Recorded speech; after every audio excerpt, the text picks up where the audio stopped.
All set. We're wiring up with a hidden camera, heading inside this pharmacy to buy a narcotic. A drug kept behind the counter for good reason.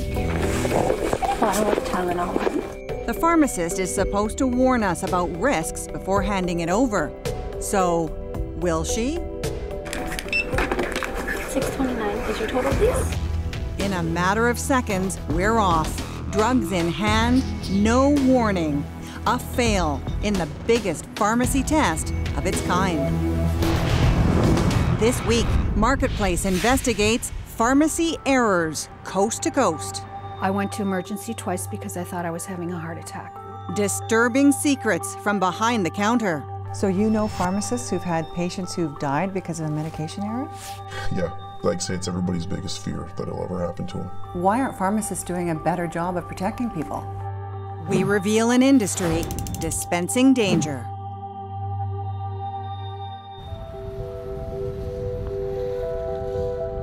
We're in North Sydney, Nova Scotia, investigating a medication mistake that almost killed Vince Garnier's mother. Not long ago, he got an urgent call. His father. He started to cry on the phone. He said, "The ambulance is here. I've got to take your mother down to the hospital again. It's bad. I don't know what's going to happen." His mother, Sharon, had just started taking a drug called Avalox to treat pneumonia. But less than 24 hours later, alarming symptoms. Lightheadedness, dizziness, confusion, headaches, and to the point that she almost fainted in the house a couple of times. She's rushed to hospital. Over the next 2 weeks, 3 more trips, each time her heartbeat wildly erratic. Finally, a doctor solves the mystery. It was kind of a eureka moment. I found the problem. My father said, "What?" And he said, "She should never have been issued Avalox." Turns out that drug was interacting with heart medication Sharon had been taking for years. All her prescriptions were filled at this Walmart pharmacy. I look at the pharmacist as the last line of defense. It's their job to check the interactions. The pharmacist didn't do that. Whether or not the doctor should have done that, that's for someone else to say. My concern is that the pharmacy failed in my mother's case on 2 occasions. And this is where the system needs to be fixed. We want to know how common pharmacy errors are. So we head to the Canadian Pharmacists Association. Hi, Erica Johnson. Great to meet you, Erica. Nice Jane to meet Farnham. you.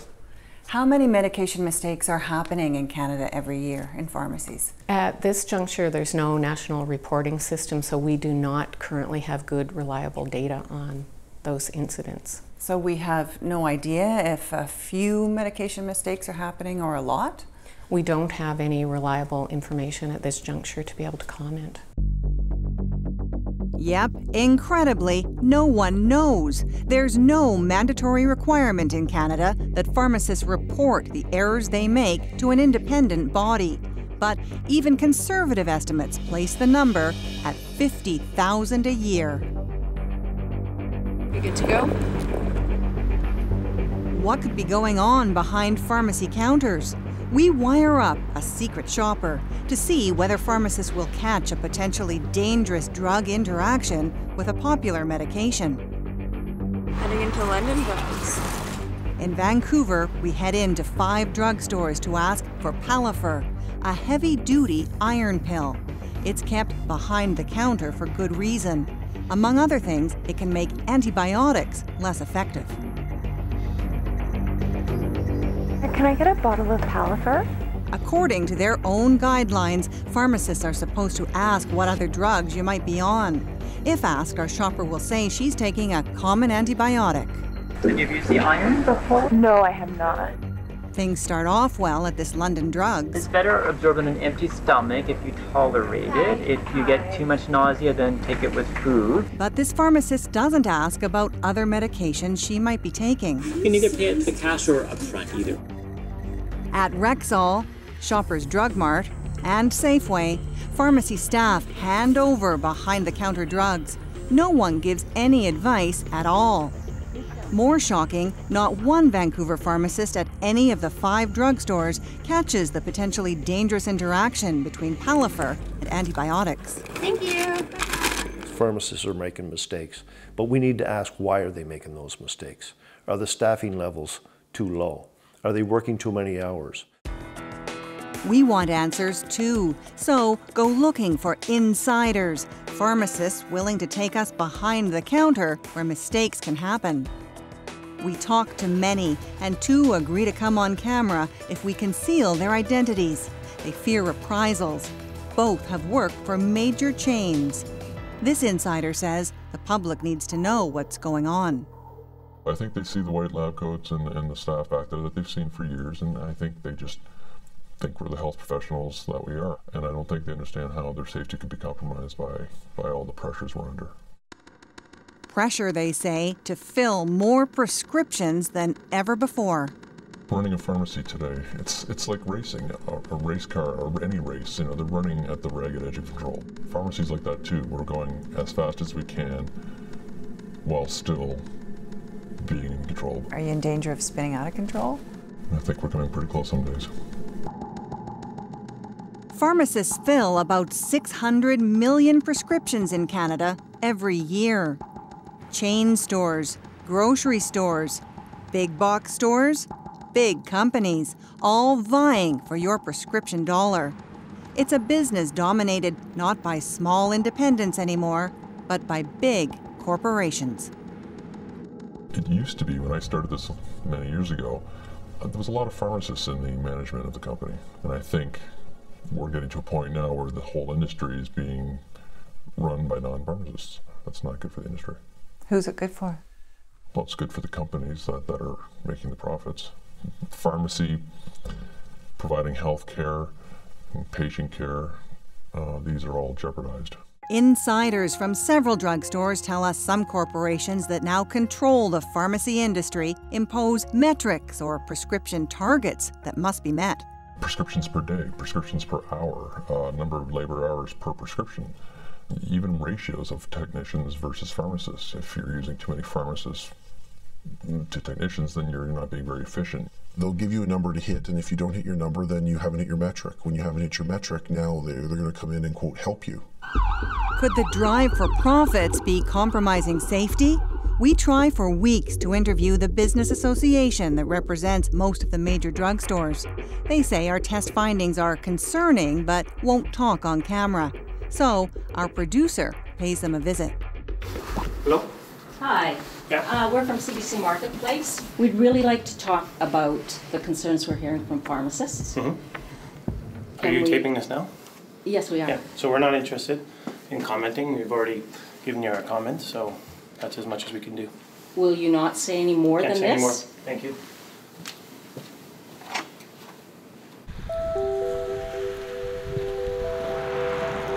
In North Sydney, Nova Scotia, Vince Garnier's father heads back to Walmart to find out why the pharmacist there didn't flag a potentially deadly drug interaction. She had a surprising confession. The pharmacist said to my father, it was me. I was the pharmacist on that day. And then she added to my father, I was busy that day. We had several other prescriptions I had to fill, and I should have called the family doctor because I saw the red flags, quote unquote, red flags, but I forgot to call the doctor. So busy you slip up? It's a fear our insiders know only too well. Have you ever ended a shift and thought, I hope I made the right call? Absolutely.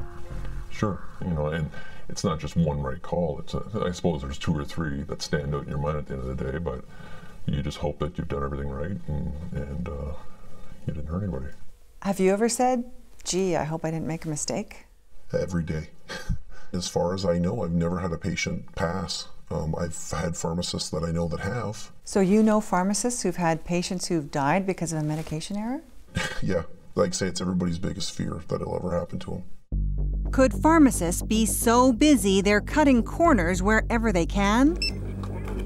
To find out, we're taking our test nationwide, sending shoppers out to 9 cities across the country, 50 pharmacies in all. And this time, we up the stakes. Will pharmacists pass the test when we ask for a narcotic? Hi there.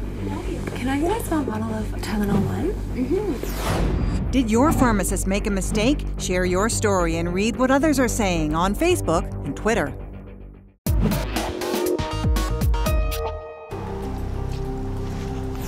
We're investigating pharmacy errors. In Baltimore, Ontario, Sandra Kazook considers herself something of an expert. By her count, she's been a victim of 4. The last one, by far the worst. Last February, Kazook's pharmacist cut a dose of her anti-anxiety medication in half by mistake. I went to emergency twice because I thought I was having a heart attack. What did it feel like? It just feels like thunder in your chest, and you can't control it. Over the next 6 weeks, Kazook is overwhelmed by feelings of anxiety and paranoia. She has severe hallucinations, can't walk straight. Her partner convinces her to get help. Gary was like, Sandra, you need to see a doctor. There's something wrong. And then my intuition told me, go to the pharmacist first. He asked me to sit down, and he took the pills into his back office, and he looked at them, and he took all my records. He pulled some records out of a drawer, and he looked at it, and he said, I'm very sorry, we've made a terrible mistake. Give me a kiss, hon. Kazook says a year later, her health still hasn't returned to normal.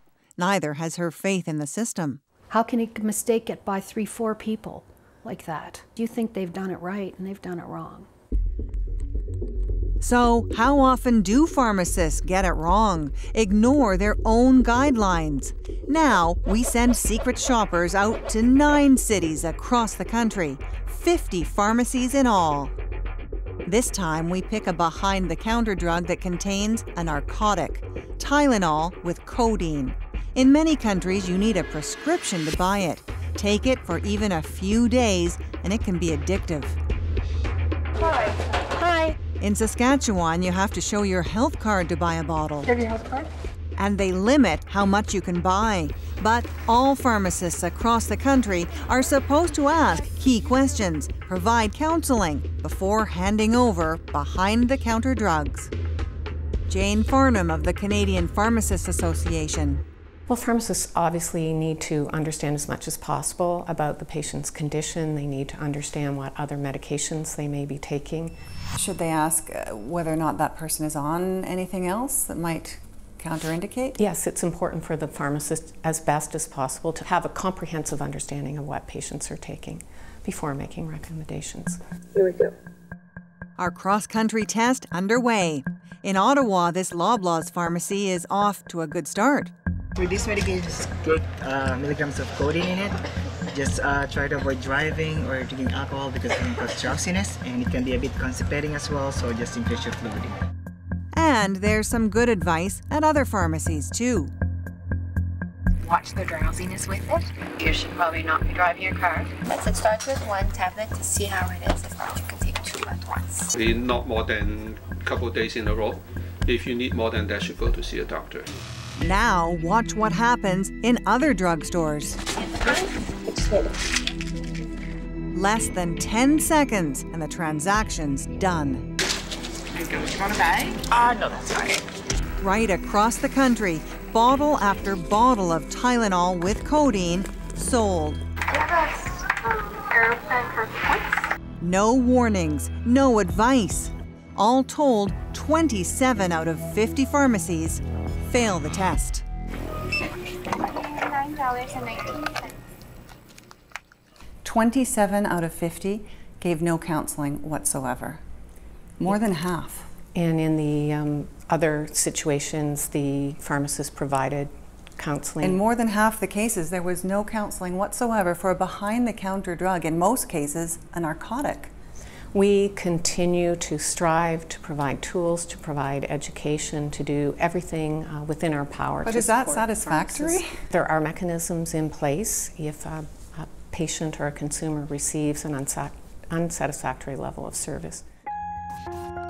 But our insiders say when time gets tight, patient counseling does get squeezed. I can save time on counseling, where before I might have spent 5 minutes talking to somebody about their new inhaler. Now maybe I can do it in 2 or 3 minutes by talking a little faster and perhaps not being quite as thorough. Not being thorough can have serious consequences. We told our secret shoppers to say, if asked, they're on a popular anti-anxiety medication. Pharmacists should warn them that codeine could increase the drug's side effects. But not a single pharmacist warns our shoppers about the potential interaction. Of the 50 tests our shoppers did, not one pharmacist warned them about a potentially dangerous interaction. What do you think of that? We have set in regulation and in standards of practice the highest quality standards available Are those across standards the country. being met? On a scale of 1 to 10, what rating would you give pharmacists in terms of how well they did, 10 being good? Sorry, can I just pause for a moment on that one? Okay.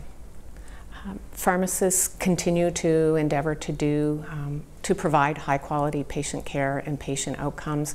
I'm not going to comment on specific isolated incidents. But these are 50 incidents. It's not like we went to one pharmacy in one city. We went to 50 and this was the result. I absolutely don't believe that to be the norm. It's not been my personal experience. So this was a fluke? I can't comment on specific isolated incidents. I believe that not to be the norm. Our insiders say the new norm, not enough time. Pharmacists are being asked to perform more and more services. They tell us they feel pressured to push things like flu shots. Body checks for flu shot or? No. And offer other services that make money, like med checks. In Ontario, anyone on more than 3 medications is eligible, and pharmacies can bill the government as much as $60. It can be useful when the right patient gets one. But our insiders say a lack of time means that doesn't always happen. If you know you have a target you need to hit, well, you're going to find that pretty healthy, 55-year-old who's on 3 or 4 drugs and easy to communicate with, and you're going to do a med check with that person. What's wrong with that? Well, what's wrong with that is, the next customer who's 84 years old and on 11 drugs and doesn't understand what you're saying and will be a slow communicator really needs that med check. But you're working against the clock and you only have so much time. You've got to do one. Which one are you going to do?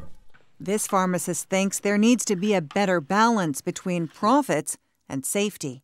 There's not evil people in the corporation, but they are beholden to the shareholder. And when 50% of your business is driven through the pharmacy, you have to do something.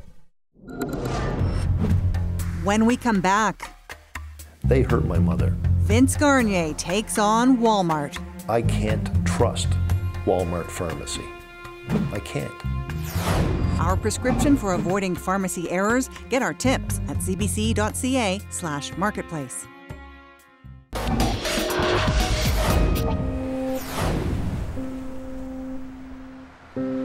We're in North Sydney, Nova Scotia, investigating pharmacy errors. Vince Garnier's helping his mom fight back after a Walmart pharmacist dispensed a drug that caused a dangerous interaction with her other meds. His family wants Walmart to apologize, tell them what they've done to make sure it doesn't happen again. And they think Walmart should pay the ambulance costs. The pharmacy manager said, no, we're not paying that bill. Imagine, it's Walmart, $631. They hurt my mother, and they didn't want to pay the $631. What does Walmart do? Send a legal letter saying our pharmacist filled the prescription correctly as prescribed, and that the pharmacist counseled on the critical risks. That is just blatantly untrue. And to me, it's another example of a corporation hiding. They're hiding from their responsibility. They're hiding from their accountability. And that tells me even more that I can't trust Walmart pharmacy. I can't. Garnier complained to the Nova Scotia College of Pharmacists. Deputy Registrar Bev Zwicker says they're investigating. It's very upsetting. And as a regulator, of course, when we hear about something like that, we immediately send our inspector up to take a look to see what is the practice at that pharmacy. Ironically, this province, Nova Scotia, is the only place in Canada that has a mandatory error tracking program. Pharmacy staff here are supposed to report. It's anonymous to encourage compliance. In 3 years, they've recorded 75,000 errors or near misses. Pharmacists can look at the error and say, what do we need to do to make sure that doesn't happen again? After learning about our investigation, some drugstores and the group that represents most of them say they're concerned and take reports of errors seriously. Walmart and Shoppers are asking pharmacists to review standards of practice. That may be, but how about a mandatory national tracking system? We asked Jane Farnham of the Canadian Pharmacists Association. We have, to my knowledge and to my belief, one of the safest medication systems in the world. But it's your belief. We don't know because we have no way of knowing. Our regulatory bodies across the country, their sole mandate is the protection of the public. This pharmacist says the public needs better protection. Fellow pharmacists need to push back. I think overall pharmacists need to stand up and say, metrics be damned. I'm not going to do it. Vince Garnier also hopes pharmacists fight the pressures to deliver more profits. This is not about productivity. This is about people's lives. But I would ask the individual pharmacist to do one thing, and that is treat every customer as if it was their mother or their father, and take the time that they need to take to make sure that the prescription is right. Before we go, some ways you can protect yourself. Keep a list of your prescriptions and make sure your pharmacist keeps track too. Check the dose, drug, and name on the bottle to make sure they're correct. But double check to see if the pills inside match. And whatever you do, don't be afraid to ask questions, especially about possible interactions. We've got plenty more tips on our website. Next week on Marketplace, we'll show you ways you can help protect your money. See you then.